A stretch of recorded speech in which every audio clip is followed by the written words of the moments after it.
বলতেছিলাম আপনার আমার নবীর আখলাক চরিত্রের ব্যাপারে সার্টিফিকেট আল্লাহ কোরআনে বয়ান করেছেন, জোরে কোন সুবহানাল্লাহ।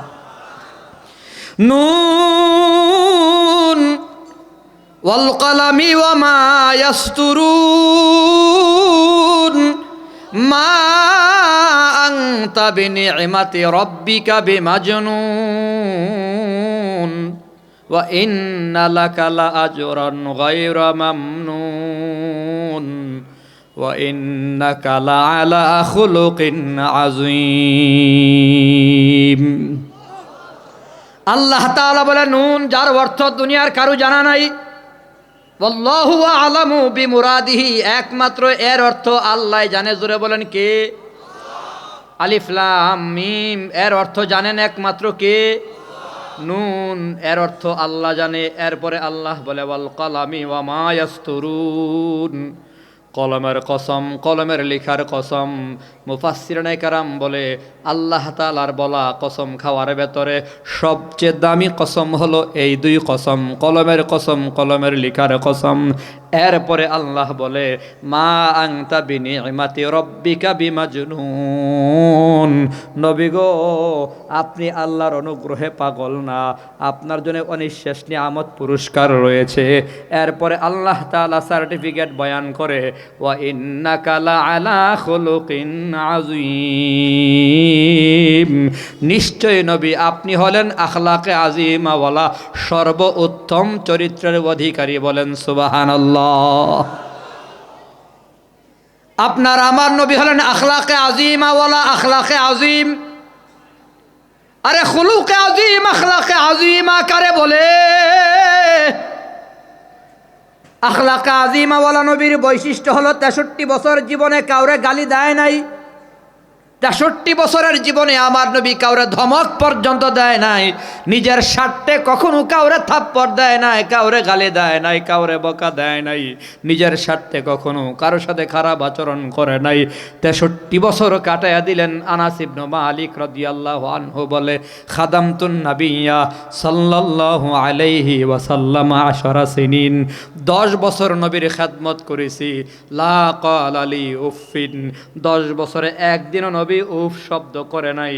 অর্থাৎ 63 বছরের জীবনে আমার নবী কখনো কাউরে ব্যক্তিগত স্বার্থে কখনো ধমক পর্যন্ত দেয় নাই। জোরে বলেন সুবহানাল্লাহ। ধমকও দিছে না নবী, ধমকও দেয়নি। আর আজকে তুমি দাওয়াতের সাথী দাবি কইরা সেই নবীর উম্মত হইয়া নবীওয়ালা কাজের দাবি কইরা সেই নবীর নবীওয়ালা কাজ করো, এই কাজের সাথী দাবি কইরা রাতের আধারে রামদানিয়া ছড়ি চাক্কু নিয়া টঙ্গীর ময়দানে নিরীহ সাথীদের উপর হামলা করে 3 জনকে শহীদ করে দিলা, অর্ধশত সাথীকে হাসপাতালে ভর্তি করে দিলা। কখনো তোমরা তবলিগের সাথী হতে পারো না। সন্ত্রাসী কাজের দ্বারা প্রমাণ করেছো তোমরা সন্ত্রাস লীগের সদস্য। তোমরা তাবলিগ না, তোমরা সন্ত্রাস লীগ। তবলিগের সাথীর এমন হওয়ার কথা না। উদউ ইলা সাবিলি রাব্বিকা বিল হিকমাতি ওয়াল মাউইজাতিল হাসানাহ, দাওয়াত দেওয়ার পদ্ধতি হলো কোরআন সুন্নাহর মাধ্যমে এবং সুন্দর সুন্দর কথার দ্বারা দাওয়াত দেবে। আখলাকে আযীমাওয়ালা নবীও দাওয়াত দিছে। কিভাবে দাওয়াত দিছে দেখো। এই নবীর উম্মত, আখলাকে আযীমাওয়ালা নবী, আপনার আমার কলিজার টুকরা নবী তায়েফের ময়দানে কালিমার দাওয়াত নিয়ে হাজির। ইয়া আইয়ুহান নাস কুলু লা ইলাহা ইল্লাল্লাহ তুফলিহুন।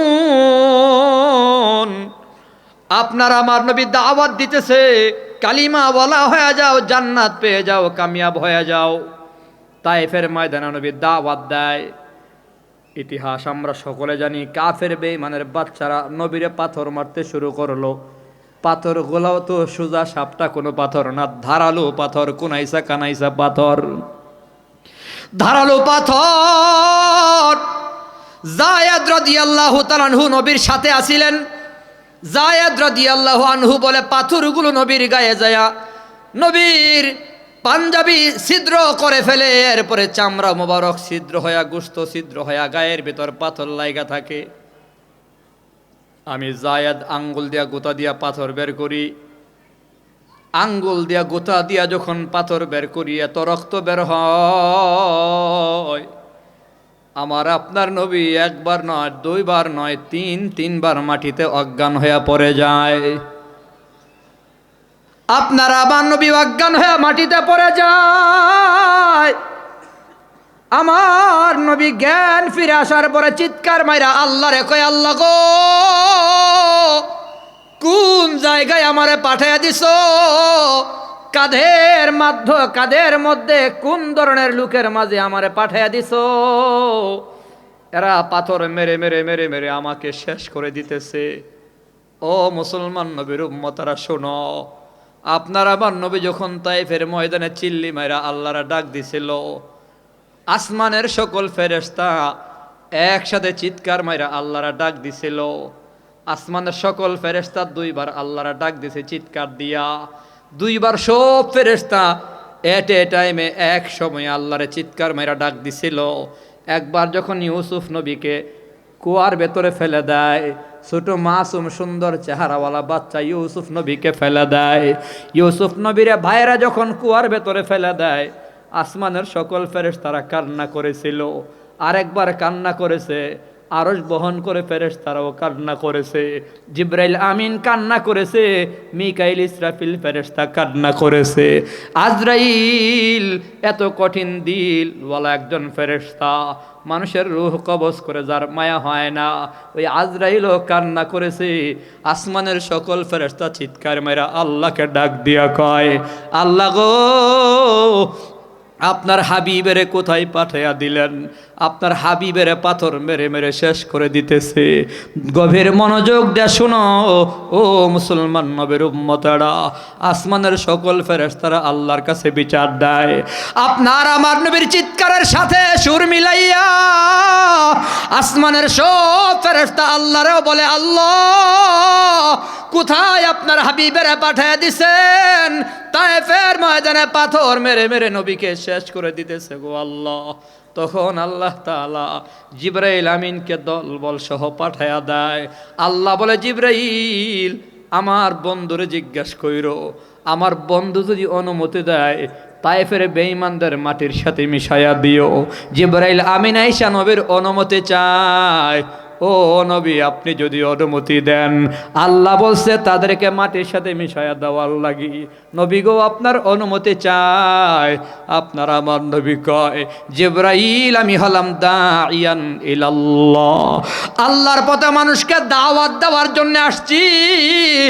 আমি নবী পাল্টা আক্রমণ করার জন্য আসি নাই। আমি নবী আল্লাহর দরবার থেকে আল্লাহ আমার পাঠায় নাই, আল্লাহ পাঠাইছে মানুষগুলাকে দাওয়াত দেওয়ার জন্যে। আমি দাইয়ান ইলাল্লাহ, আল্লাহর পথে মানুষকে ডাকি। অতএব জিবরাইল, এদেরকে যদি ধ্বংস করে দেওয়া হয়, আমি নবী দাওয়াত নিয়ে কার কাছে যামু, কারে আমি দাওয়াত দেমু? আমি নবী এদের ধ্বংসের দোয়া করতে পারি না। আয় আল্লাহ, আমার নানা বাড়ির মানুষগুলারে মাফ করিয়া দিও। আল্লাহ তাদেরকে হেদায়াত দিয়া দিও। আখলাকে আজিমাওয়ালা নবীরে যখন মারত, নবী পাল্টা দোয়া করত। আখলাকে আজিমাওয়ালা নবীরে যখন গালি দিত, নবী পাল্টা দোয়া করত। কেউ যদি নবীর সাথে খারাপ ব্যবহার করেছে, আমার নবী আখলাকে আজিমাওয়ালা নবী সর্বোত্তম ব্যবহার করেছে রে মিয়া। খবর নিয়া দেখো, আমার নবী সাহাবা ইকরামদের সাথে নিয়া একটা জানাজার নামাজ পড়ায় রওনা করেছে। বাড়ির দিকে যায়, সাথে আবু বকর, ওমর, উসমান, আলী রিদওয়ানুল্লাহি তাআলা আলাইহিম আজমাইন সাথে। আপনার আমার নবীর সাথে সাহাবায়ে কেরাম গভীর মনোযোগ দিয়ে শোনা লাগবে। নবীর প্রেম দিলের ভেতরে ঢোকাও মুসলমান নবীর উম্মতেরা। নবী জানাজার নামাজ শেষে বাড়ির দিকে রওনা করে। আপনার আমার নবীর পাশে তখন সাহাবায়ে কেরাম আছিল, সেখানে আবু বকর, ওমর, উসমান, আলীরাও ছিল। আপনার আমার নবী বাড়ির দিকে যায়, এক ইহুদির বাচ্চা পেছন থেকে আপনার আমার নবীর গলার মধ্যে ঝোলানো চাদর হেঁচকা টান মেরা দিয়া কয়, মুহাম্মদ তুমি আমার পাওনা টাকা আদায় করে যাও। এক ইহুদির কাছ থেকে আপনার আমার নবী কিছু ধার করেছিলেন এক সাহাবীর জন্য, নিজের জন্য না। আমার নবী নিজের জন্য কখনো কারো কাছে হাত পাতে নাই, কারো কাছে কোনোদিন সওয়াল করে নাই। কেন রে মুসলমান, কেন? কই আল্লাহ তাআলার পছন্দের দুইটা জায়েজ কাজ আছে। আল্লাহ তাআলা অপছন্দ করে কিন্তু হালাল, হালাল হলেও আল্লাহর বড় অপছন্দ। আবগাদুল হালাল ইনদাল্লাহি তাআলা ইসনান, আল্লাহর কাছে দুইটা হালাল বড় অপছন্দ। একটা হলো সওয়াল করা, অন্যের কাছে নিজের জন্য কিছু চাওয়া আল্লাহ পছন্দ করে না। যার কারণে 63 বছর জীবনে আমার নবী কখনো দুনিয়ার কোনো মানুষের কাছে চাহিদা পেশ করে নাই। আর একটা হালাল হলো তালাক দেওয়া। তালাক দেওয়া যদিও হালাল কিন্তু আল্লাহ পছন্দ করে না।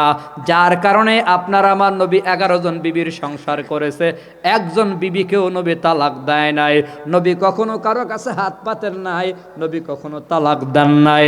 আপনার আমার নবী কখনো নিজের জন্য টাকা পয়সা কারো কাছে ধার নেয় নাই। কিন্তু এক ইহুদির কাছ থেকে একজন সাহাবীর জন্য কিছু টাকা ধার করেছিলেন।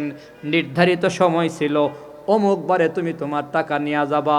আপনার আমার নবী, ইহুদি যখন আমার নবীকে আটকায় দিছে, নবী বলে, ইহুদি তোমার সাথে না আমার পাকাপোক্ত কথা ছিল, আগামীকাল তুমি তোমার টাকা বুঝা নিবা।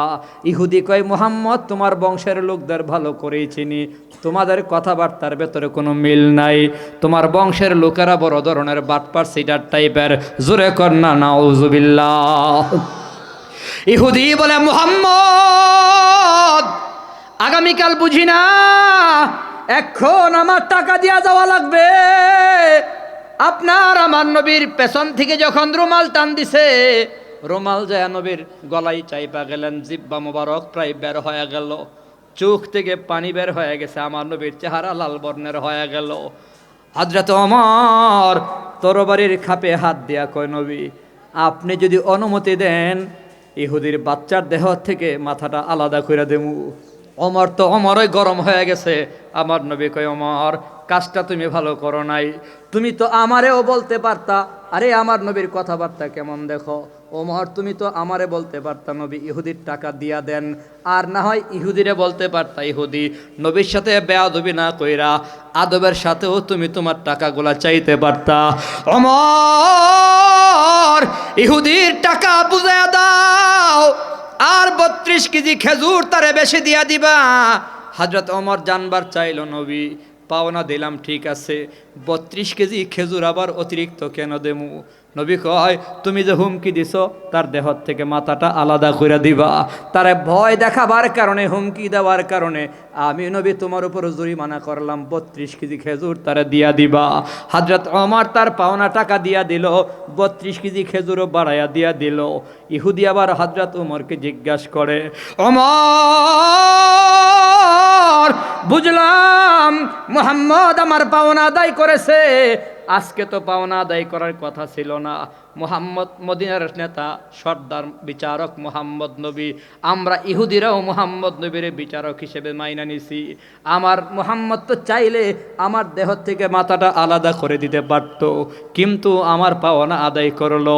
আর একটা বিষয় বড় জানবার বিষয়, পাওনা আদায় করছে বুঝলাম, কিন্তু 32 কেজি খেজুর কেন দিল? হযরত ওমর কই, ইহুদি রে, ইহুদির বাচ্চা শুন, আমি যে তোরে ভয় দেখাইছি তোর দেহ থেকে মাথাটা আলাদা করে দেবো নাকি? হুমকি দেওয়ার কারণে নবী আমার উপর 32 কেজি খেজুর জরিমানা করেছে। ইহুদি আবার বলে, ওমর তুমি কি আমারে চিনছো? ওমর বলে, না। ইহুদি তার পরিচয় দিয়া বলে, আমি হলো বারাই। হযরত ওমরের চোখ তখন বড় বড় হয়ে গেল। বারাই তো ইহুদিদের মধ্যে বড় একজন আলেম, স্বনামধন্য আলেম। বারাই তোমার নাম শুনছি জীবনে বহু, আজকে প্রথম দেখলাম তুমি কিভাবে এত বড় আলেম হইয়া মুহাম্মদ নবীর সাথে বেয়াদবি করলা। বারাই কয়, ওমর পরীক্ষা করার জন্য নবীর সাথে বেয়াদবি করেছি। ইহুদি আলেম হওয়ার কারণে জানতে পেরেছি মুহাম্মদ নবী কেমন হবে, মুহাম্মদ নবীর চেহারা সুরত কেমন হবে, বডির অবয়ব কেমন হবে, চোখ কেমন হবে, কপাল কেমন হবে, সব পড়েছি। হুবহু আব্দুল্লাহর ছেলে মুহাম্মদ, বর্তমান যে মুহাম্মদ দেখা যায়, তোমরা যারা নবী মনে করো, তার সাথে কিতাবের পড়া হুবহু মিল লাগেছিল। আর একটা বিষয় জানার বিষয় আছিল, কিতাবের ভেতরে আছে আখিরুজ্জামানের নবী মুহাম্মদ আচরণ বড় ভালো করে, তার সাথে খারাপ ব্যবহার করলে পাল্টা ভালো ব্যবহার করে, তারে কেউ আঘাত করলে পাল্টা নাকি সে আদর সোহাগের বিনিময় ব্যবহার করে। খারাপ আচরণের পাল্টা ভালো ব্যবহার কিতাবে পড়ছি, আজকে প্রমাণ পেয়ে গেছি। আমি মুহাম্মদের গলায় চাদর লাগাইয়া দিলাম, আমি মুহাম্মদ নবীর কষ্ট দিলাম, আমারে উল্টা সব দিয়া দিল, উল্টা আরো 32 কেজি খেজুরও বাড়াইয়া দিল। আমার খারাপ ব্যবহারের বিনিময়ে মুহাম্মদ নবীর ব্যবহারের দ্বারা প্রমাণ হয়ে গেছে মুহাম্মদ নবী সত্য নবী, কোনো সন্দেহ নাই। ওমর, তোমারে সাক্ষী রাইখা আমি তোমার সামনে কালিমা পড়ে মুসলমান হয়ে গেলাম। রাদিতু বিল্লাহি রাব্বাও ওয়া বিল ইসলামি দীনাও ওয়া বিমুহাম্মাদিন নাবিয়্যা ওয়া রাসূলা। ওমর, আমি সাক্ষী দিলাম আল্লাহর উপর রাজি হয়ে গেলাম, সাক্ষী দিলাম মুহাম্মদ আমার নবী, সাক্ষী দিলাম ইসলাম আমার ধর্ম, তোমাকে সাক্ষী রাইখা আমি কালিমা পড়ে মুসলমান হয়ে গেলাম। চিৎকার মেরে কোন আল্লাহু আকবার। আখলাকে আজিমাওয়ালা নবীও দাওয়াত দিছে। আমার নবী দাওয়াত দিছে, নবীরে মারতো, নবী গালি দিত না,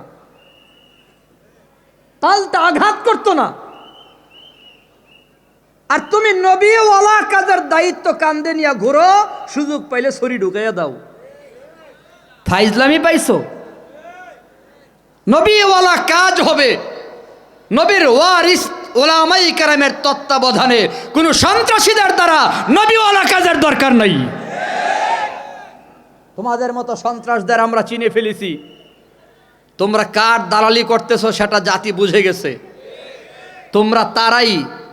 তোমরা তারাই যারা একবার আনসার লীগ হয়ে আসছিল, তোমরা তারাই যারা একবার রিক্সা লীগ হয়ে মাঠে আসছিল, তোমরা তারাই মাঝখানে ইস্কন লীগ হয়ে মাঠে নামছিলা।